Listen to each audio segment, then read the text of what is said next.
No one helped the Korean Mafia boss until the waitress greeted him in Korean.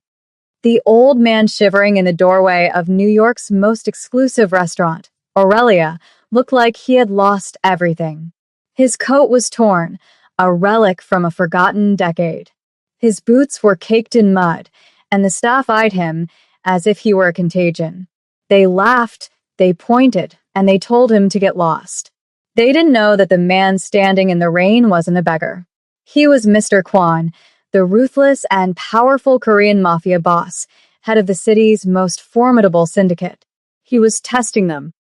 Only one person, a struggling 22-year-old African waitress named Amara, saw a human being instead of a nuisance. When she offered him a gentle smile, she didn't just earn a tip. She started a war that would scorch the city. This is the story of how one act of kindness saved a life and ended a dozen others. The rain in Manhattan that Tuesday wasn't just rain. It was a punishment, lashing against the floor-to-ceiling glass windows of Aurelia, the kind of restaurant where a bottle of water cost more than most people's hourly wage. Inside, the air smelled of truffle oil, expensive perfume, and old money. Outside, the city was drowning.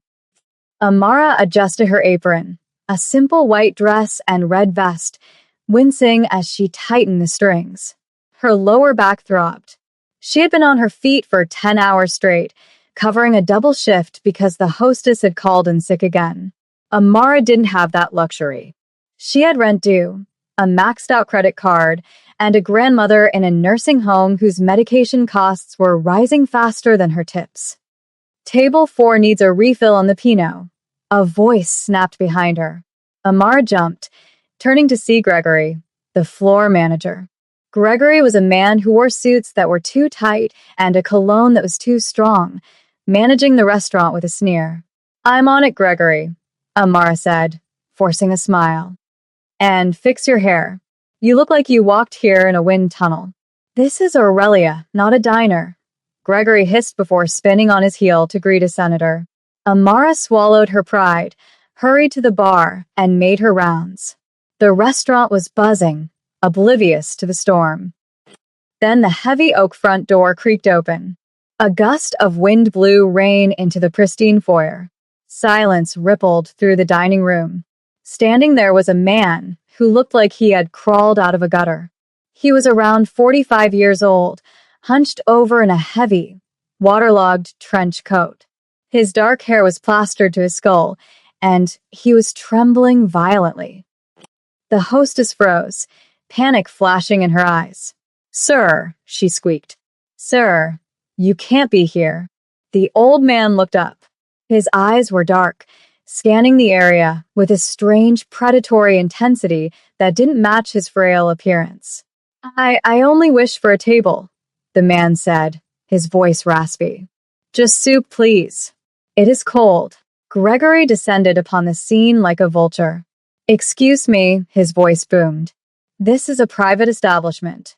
We have a dress code, and we certainly don't serve vagrants." "I have money," the man said, reaching a shaking hand into his pocket. "I don't care if you have a winning lottery ticket," Gregory sneered, snapping his fingers for a busboy. "Escort this gentleman out before he drips mud on the Persian rug." The diners watched with amusement. "Can you believe the nerve?" A woman in pearls whispered loudly. Amara watched from the service station, her heart hammering. It was cruel. She looked at the man's hands, turning blue from the cold. He wasn't drunk, he was freezing. "Please," the old man tried one last time. "Just 10 minutes to warm up." "Out." Gregory pointed to the street. The busboy moved to grab his arm, and the old man flinched, his eyes hardening for a split second before he bowed his head in defeat. Amara couldn't breathe. She thought of her grandfather, a proud man who had worked his entire life. If someone had treated him like this, it would have broken him. Ignoring her debt, ignoring the rent, ignoring the fact that Gregory had threatened to fire her last week, Amara slammed the water pitcher down on the counter. "Stop." The restaurant went silent again. Gregory turned slowly, his face turning purple. Excuse me, Amara.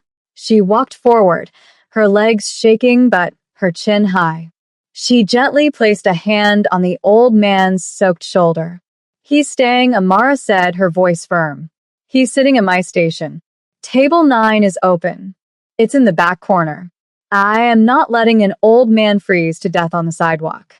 If you seat him, Gregory hissed, leaning into her ear, you are finished here. You walk out that door with him. Amara looked at the old man. He was looking at her now, truly looking. His eyes were the color of espresso, deep and unreadable. He wasn't looking at her like a savior. He was analyzing her, assessing her worth. Then I'm finished, Amara said quietly. She turned to the old man and smiled, a genuine, warm smile. Come with me. Ignore him. Let's get you some hot soup. Gregory was too shocked by the public insubordination to cause a scene. He would let her serve the bomb, then fire her publicly at the end of the shift. On your head be it, he muttered. Amara guided the old man to the secluded booth in the back. She helped him off with his soaked coat. Underneath, he wore a black Mafia suit, frayed at the cuffs but surprisingly well-tailored, with a white collared shirt. Sit, she said softly. I'll bring you a warm towel. As soon as she was gone, the man's demeanor shifted. The trembling ceased. He reached into his inner pocket, not for a wallet, but for a small burner phone. No signal. He scanned the room, noting the exits, the staff, the security cameras. This was a man looking for a way out of a trap.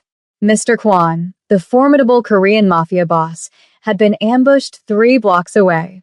His driver was dead, his bodyguards scattered. The Dalton crew had finally made their move. He had ditched his primary phone and his gun to blend in, playing the role of a vagrant. He needed shelter, and he needed to know if this girl was simply an idiot or an angel. Amara returned with a steaming towel and a bowl of lobster bisque. She hadn't wrung it into the system. If she was getting fired, she was going to steal the soup. She placed the towel in his hands. He took it, pressing the warmth against his face. When he lowered it, he looked less like a drowned rat and more like a tired hawk. Thank you, he said. It's horrible out there, Amara said, pouring him water. My grandmother always says you never turn away someone who knocks on your door. She taught me that a guest is a gift, that you treat everyone with dignity, no matter what they look like. Mr. Kwon froze, his eyes narrowing. He stared at her, his facade of the helpless beggar cracking completely. Her simple words, spoken with such earnest belief, struck a chord deep within him. In his world of high-stakes crime and brutal betrayal, such pure, unconditional decency was a foreign concept. He looked at this young African waitress, whose own life was clearly a struggle, and saw a strength he hadn't encountered in years. What is your name? He asked, his voice now steady and commanding. Amara, she replied. You possess an uncommon heart, Amara, he murmured, tasting the soup. I'm just doing my job, she said, glancing at Gregory, who was glaring from across the room. Look, eat quickly. My manager is a difficult man. Mr. Kwon looked over Amara's shoulder at Gregory, memorizing his face. He filed it away in the mental cabinet reserved for people who needed to be corrected. He is a small man with a small amount of power, Mr. Kwon said. Those are the most dangerous kind. He's going to fire me, Amara admitted, her shoulders slumping. But it's okay. I hate this place anyway. Suddenly, the front door burst open again.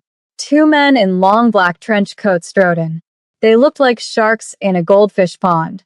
One had a scar running down his cheek. The other kept his right hand buried deep inside his jacket. They ignored the hostess and began scanning the room. Mr. Kwon stiffened. He stared into his soup, his hand slowly moving beneath the table, gripping a steak knife. Amara, he whispered, his voice like steel. Listen to me. Do not look at them. Do not react. What? Who? The men who just entered. They are looking for me. Amara's heart stopped. She looked at the old man, then at the two terrifying figures stalking through the dining room. The police? No, Mr. Kwan said, a dark smirk on his lips. Much worse. Gregory, seeing the men, marched up to them. The man with the scar grabbed him by the throat and shoved him against a wall. We are looking for an old man, the scarred man growled. Graying hair, trench coat, looks like a beggar. Seen him? The restaurant went deathly silent. Brad, gasping for air, was paralyzed with fear. Amara stood frozen. She looked down at Mr. Kwan, who gripped the steak knife. If you tell them I am here, he whispered, they will likely reward you. They will kill me, and you will be rich. It was the ultimate test. The killer dropped Gregory and shouted to the room. I said, has anyone seen an old man? His partner pulled a suppressed pistol. Diners screamed and ducked. Anyone who speaks up gets to live. Amara looked at the terrified diners. She looked at Gregory, who was wheezing on the floor. His eyes darted toward the back corner. He opened his mouth, ready to rat them out. Amara made a split-second decision.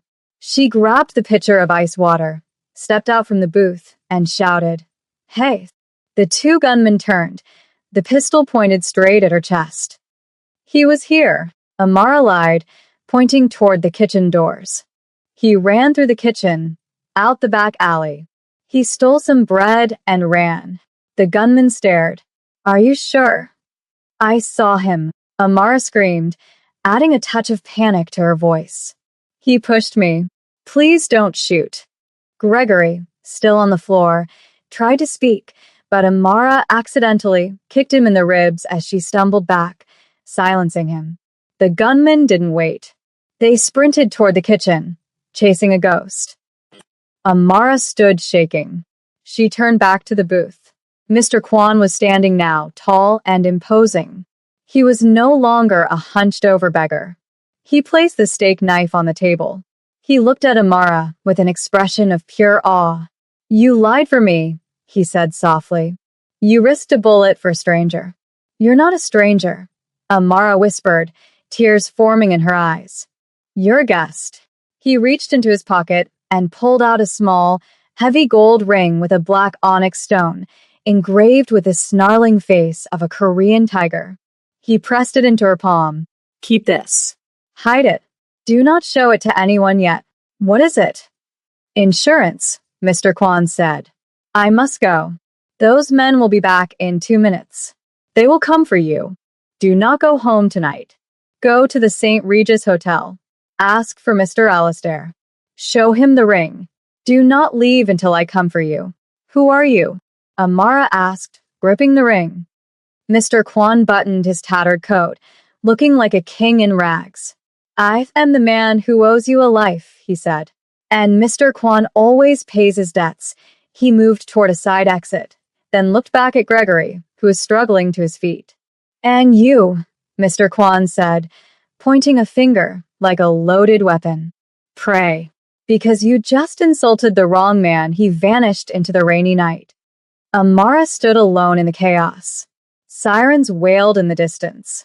Gregory got up, his face red with rage. You, he snarled, wiping blood from his lip. You lying witch. You're fired.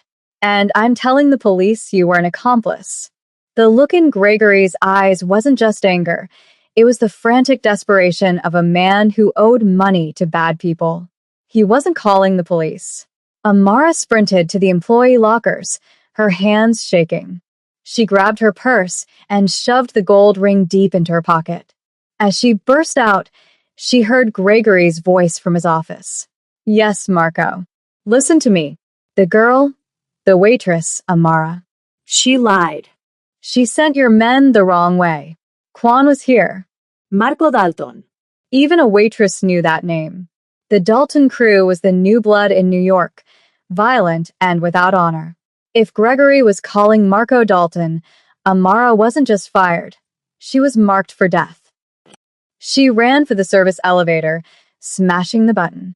Just as it arrived, the scarred hitman stormed back into the kitchen, his gun now openly displayed. He looked at Gregory, who was pointing frantically toward the locker room. The elevator doors closed. Amara ran from the basement into the sheeting rain. She flagged down a taxi, ignoring the honking horns. St. Regis Hotel, she gasped. Go! Looking back, she saw the two hitmen run out of the restaurant, Brad with them, pointing down the block. The taxi lurched forward into the sea of taillights. She pulled the ring from her pocket. Under the passing streetlights, she saw the engraved tiger. Inside the band was an inscription, Fidelity before blood. Her phone buzzed with a text from an unknown number. Don't go to your apartment. They are already there. Trust the ring. At the St. Regis, a palace of limestone and gold, a doorman stepped in front of her. Can I help you, miss? Deliveries are around the back. Amara swallowed hard. I need to see Mr. Alastair. We have no guest or staff by that name, he said firmly. Please, Amara insisted. Mr. Kwan sent me. She held up her hand, turning the ring so the onyx tiger faced out. The doorman's face went pale. The arrogance vanished, replaced by terrified respect. My apologies, he whispered, tapping his earpiece. Code black in the lobby. Escort required immediately for a VIP. He held the door open. Two large men in suits appeared and flanked her, escorting her past the gawking patrons. The elevator doors opened before she pressed the button. A man in his 50s stood inside, impeccably dressed. Miss Amara, he said, extending a hand. I am Mr. Alastair. I believe you have something that belongs to my employer. Is he safe? Amara asked as the doors closed. Mr. Alastair smiled coldly. Mr. Kwan is unkillable, my dear. But tonight, you're the one we are worried about. Welcome to the sanctuary. The elevator ascended to an unlisted floor, a key card required for access. The doors opened into a sprawling apartment that was more of a war room than a penthouse. Bulletproof windows overlooked the city. Monitors showed camera feeds from every street corner for blocks, and men with submachine guns paced the hallways. You must be hungry, Mr. Alastair said.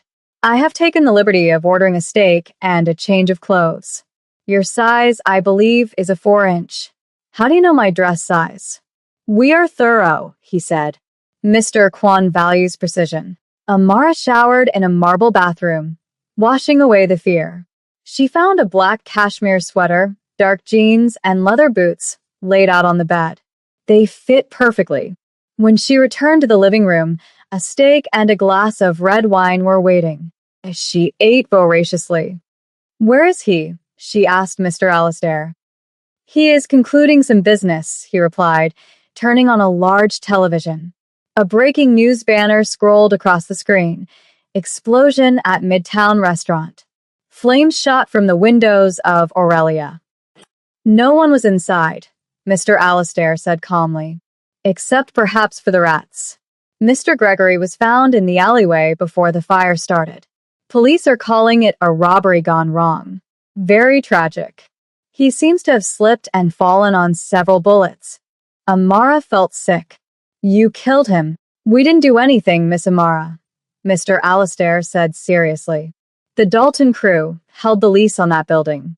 They burned it to destroy evidence. Gregory was their liability. They cleaned up their own mess. That is the nature of working for men like Marco Dalton. The penthouse door opened. Mr. Kwan walked in. He was shaved, wearing a charcoal 3-piece suit that cost more than Amara's childhood home. He was the powerful Korean Mafia boss she'd heard whispers about. He moved with the power of a locomotive, but his eyes softened when he saw her. Amara, he said, taking her hands. You are safe. You burned my workplace, she said, her voice shaking. I did no such thing, Mr. Kwan replied. Marco Dalton burned it. He thought I was still inside. He is a sloppy man. And he knows who you are, which is why you cannot go back home. Not for a while. My grandmother. Amara shot up. They'll go after her. Mr. Kwan held up a hand. Sit. Mr. Alastair handed him a tablet. On the screen was a live video feed of a private hospital room. In the bed, sleeping peacefully, was Amara's grandmother. A massive man sat in a chair next to the door. "That is David, my nephew," Mr. Kwan said. "He is the best bodyguard in the city. Your grandmother was moved to the Mount Sinai VIP wing an hour ago. All expenses are paid." Tears welled in Amara's eyes. Why? "I just gave you soup." Mr. Kwan leaned forward. "You didn't just give me soup, Amara. You gave me my life. The Dalton crew breached my security. My own advisor gave them my route. I was alone, unarmed, freezing. If you had pointed me out, I would be dead. The balance of power in New York would have shifted to men who sell fentanyl to children. You stopped that." He stood up, looking at the burning reflection of the city in the window. "Tomorrow morning, I'm going to remind them why they fear me. And I need your help." The next morning, Mr. Kwan and his capos plotted a war. "The Daltons are holding a victory dinner tonight at Il Palazzo, their headquarters," he said, pacing before a map. "They think I am Ash." "So we hit them there?" asked Milo, a burly enforcer. "No," Mr. Kwan said sharply. Il palazzo is a fortress. "A head-on attack is a bloodbath. We need to walk in. We need someone they don't recognize who can get close to Marco Dalton." All eyes turned to Amara. "Me," she said. "No," Mr. Kwan said immediately. "It is too dangerous." "They know my face," Amara argued, a strange, cold anger replacing her fear. "But they don't know me. They think I'm just a waitress who got scared. They threaten my grandmother. I want my life back, Mr. Kwan. The only way to get it is to help you finish this." Mr. Kwan saw the fire in her eyes. "What is your plan?" "They'll be hiring extra staff for the party, right?" "Yes," Mr. Alistair interjected. "They requested 10 extra servers this morning." "I'm a waitress," Amara said. "Get me in as a server. I get close to Marco. I find a way to disable the backdoor security from the inside. Your men come in." Mr. Kwan stared at her for a long time. "If they recognize you." "They saw a girl in a sloppy uniform with wet hair for 10 seconds, Amara said. "Make me look different. They won't see Amara, the waitress. They'll see whatever you want them to see." Mr. Kwan nodded slowly. "Alistair, call the stylist. Get the makeup team. And get me a wire that fits in an earring. Tonight, we dine at Il Palazzo." The transformation took 3 hours. A stylist who usually worked for Vogue cut Amara's hair into a sharp, chic bob and dyed it raven black. Makeup highlighted her cheekbones and darkened her eyes. She put on the catering uniform, a short black skirt and a crisp white shirt, but Mr. Alistair's team made adjustments, sewing in a microphone and fitting her with a nearly invisible earpiece. When Amara looked in the mirror, she saw a dangerous, beautiful stranger. "Perfect," Mr. Kwan said. "There is a red button under the desk in the main office. Press it and the magnetic locks on the loading bay disengage. My men will be waiting. If you feel unsafe, you say the word storm into the mic. We will crash the front gate. I will not let you die." "I'm ready," Amara said. Il Palazzo was a gaudy mansion, all gold and velvet. The party was in full swing, thick with cigar smoke and arrogance. Amara walked in with a catering team, her head down, offering champagne and canapes. She saw him, Marco Dalton, at the head table in a white suit, laughing loudly. Beside him sat Rocco, the scarred man from the restaurant. Her heart hammered. "Steady," Mr. Kwan's voice came through her earpiece. "Do not make eye contact with the bodyguard. Focus on Marco." Amara took a deep breath and walked straight toward the lion's den. "More champagne, sir." Marco stopped laughing, his eyes roving over her body. "Well, hello. What's your name, sweetheart?" Bella, Amara Litzmudli. Marco Grind. "Beautiful. You stay close to this table, Bella." Rocco shifted, his eyes narrowing. He tilted his head, studying her. You look familiar, he rumbled. Amara felt his gaze burning into her. I have a common face, she said playfully. Maybe you've seen me in your dreams. The table laughed, but Rocco kept staring. I need a refill on the vodka, Marco said, grabbing her wrist. Get the good stuff from my office. Private stash. This was it. Of course, sir. Where is the office? Down the hall, last door on the left. Amara pulled her wrist away and walked off, feeling Rocco's eyes on her back. I'm moving to the office, she whispered into her collar. Copy that, Mr. Kwan replied. We are in position. 2 minutes. She found the lavish office and rushed to the mahogany desk, crouching to find the red button. Click. The sound of a pistol hammer cocking echoed in the room. She turned slowly. Rocco stood in the doorway, a suppressed pistol aimed at her head. He had followed her. I knew it, he said with a cruel smile. The waitress from the bistro. You cleaned up nice, but you still smell like fear. Is the old man alive? Amara couldn't speak. She was trapped. She eyed the button 3 feet away. Storm, she whispered. Storm, storm. He can't help you, Rocco laughed, squeezing the trigger. Click. The dry snap of a firing pin hitting a dud primer. Rocco stared at his gun in disbelief, frantically racking the slide.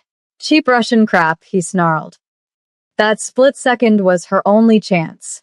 Amara grabbed a heavy crystal bottle of cognac from the desk and swung it with all her might. The heavy crystal connected with Rocco's temple with a sickening crunch. He crumpled to the floor.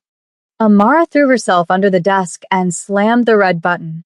A heavy clang echoed from deep within the mansion. Door is open, she screamed into her mic. I'm in the office. Rocco is down. Get down, Amara. Mr. Kwan's voice roared in her ear. Cover your ears. The office window shattered as a flashbang grenade was tossed inside. The room filled with blinding light and a deafening sound. Amara curled into a ball as heavy boots hit the floor. A hand grabbed her shoulder. She flinched, but it was David, Mr. Kwan's nephew, now in tactical gear. You did good, he grinned. Now stay here. Uncle wants a word with the host. The party outside had turned into a nightmare for the Dalton crew. Waiters drew weapons, the back doors flew open, and Milo led 20 armed men into the hall. The music cut out. Marco Dalton overturned a table for cover, pulling a gold-plated pistol. Kill them, he screamed. Then the main doors swung open. Mr. Kwan walked in, unarmed, moving slowly through the center of the room. The firefight seemed to pause. You're dead, Marco whispered, seeing him. I burned you. You burned a building, Marco, Mr. Kwan said, his voice carrying through the hall. You cannot burn a legacy. You broke the rules. You brought noise to the city. You threatened civilians. She's a rat, Marco screamed, raising his gun. Before he could aim, a single shot rang out. Marco howled, dropping his pistol and clutching his ruined right hand. Mr. Alastair stood at the entrance to the hallway, lowering his smoking weapon. Amara stood beside him, pointing. She is not a rat, Mr. Kwan said, walking up to the whimpering Marco. She is the only person in this room with honor, he signaled to Milo. Take him. The police will find him tied to a lamppost with a confession note. He will spend the rest of his life in a cage. Mr. Kwan turned to the terrified guests. The Dalton family is dissolved. Go home. He walked over to Amara, who was finally letting the adrenaline leave her system. He draped his suit jacket over her shoulders. The car is waiting, he said softly. Let's go get your grandmother. 6 months later, the sun shone on a newly renovated building on 52nd Street. The charred remains of Aurelia were gone. In its place stood a building of rustic stone with flower boxes overflowing with basil. The sign above the door was hand-painted in gold leaf, The Haven. It looks good, a voice said behind her. It was Mr. Kwan, looking relaxed in a wool sweater and flat cap. The contractor finished early. Milo can be very persuasive. He handed her a thick envelope. The deed. Free and clear. The building, the land, the business. It is all in your name, Amara. I can't accept this, Mr. Kwan. It's too much. You don't have a job, he corrected her. You have a legacy. You saved my life. This isn't a payment. It's an investment. He pointed to the window, where the former hostess from Aurelia, now Amara's general manager, was arranging flowers. You have the heart of a lioness, Amara. But you belong in the light, not in the shadows with me. This place will be a sanctuary. Good food, good wine, no gunmen. Definitely no Gregory's. Amara laughed. I will come by for the grand opening, he said, stepping toward his car. I expect the best table. Table 9, Amara smiled. In the back corner. Reserved forever. As the black car disappeared into traffic, Amara looked at her restaurant. She unlocked the front door and flipped the sign from closed to open. A couple walked up. Excuse me, the man asked. Are you open for lunch? Amara smiled, the same warm smile that had saved a life in the rain 6 months ago. Yes, she said. Welcome to the haven. Come in out of the cold. This story shows us the profound impact of empathy and the unexpected strength found in kindness. Amara's decision to help Mr. Kwan, a stranger everyone else scorned, was an act of pure compassion rooted in the lessons of her family. It was this simple, powerful choice that not only saved a life, but also gave her the courage to face down a crime syndicate and reclaim her own future. Her journey reminds us that true strength isn't about power or intimidation, but about persevering with your principles intact, and that one person's refusal to let the world harden their heart can change everything. What do you think of Amara's decision to lie for Mr. Kwan? Would you have done the same? Let us know your thoughts in the comments below. If you enjoyed this story, please subscribe to the channel for more videos. Thank you for watching.